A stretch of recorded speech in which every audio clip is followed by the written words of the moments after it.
There was, just in my mailbox yesterday, a report from a law firm in New York, Patterson, Belknap, Webb, and Tyler. They said it is not surprising that the economic downturn has brought back the deaccession debate.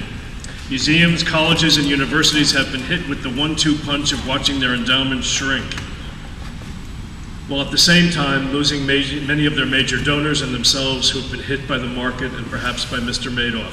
Nonetheless, the decision to sell art to pay the cost of operations has serious repercussions for a museum, and they go on to discuss the case of Brandeis and the Rose Art Museum. We are on everybody's mind. We are still fighting the good fight.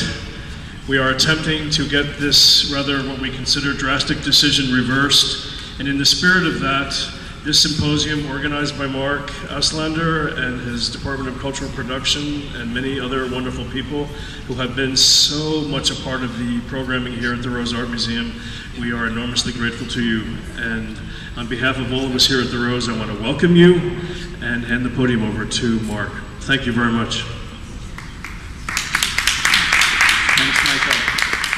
But actually, the real organizer of this event is Rania Gordon, who is a graduating senior. We're enormously proud of her for all of her work in bringing us together this afternoon, including Assemblyman Brodsky, who's listening in from Albany.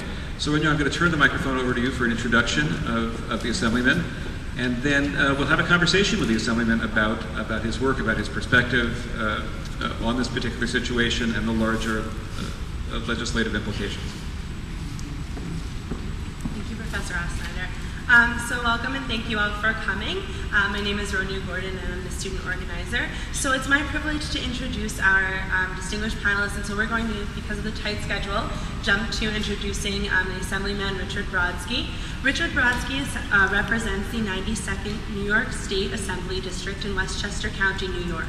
He serves as chairman of the Standing Committee on Corporations, Authorities, and Commissions, which oversees the state's public and private corporations. This includes jurisdiction over business corporation law and telecommunications, as well as public authorities such as the MTA, the Thruway Authority, the Public Service Commission, the Port Authority, and the Lower Manhattan Development Corporation. Currently, he is sponsoring a bill that relates to the accessioning and deaccessioning of museum property. The Act seeks to attend to the education law in relation to the deaccessioning of property by museums and to repeal certain provisions of such laws relating to the issues. So, Assemblyman. Is that my cue? That's your cue, Assemblyman. That's my cue. So welcome back to all that. Well, I'm delighted, absolutely delighted to be part of this. I very much appreciate the invitation. I spent the years 1964 to 68 at Brandeis in the early 60s, and if we were offline, I tell you some interesting stories. He said I also spent much time at Rose, took sculpture courses in the studios, and remember that experience with enormous fondness. That being said, as your introductory remarks pointed out, there's an economic crisis which is letting the fractures and tensions in many institutions become much more visible than they would ordinarily. There was sort of an almost gentlemanly agreement, gentlewomanly agreement, I suppose, both, that these kinds of things would be handled informally when institutions went into crisis. That's no longer possible because the pressures are so immense. The real heart of this is a sense that I and a number of others have.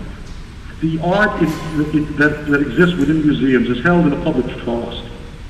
It is there not to be monetized when a crisis occurs, but to be held in the interest of the public, in the broader sense of the word public. The political dangers that in times like this, the bean counters, and those including in some cases members of the institutions themselves, rise in prominence and strength, and those concerned with the broader public interest recede by nature of the economic crisis.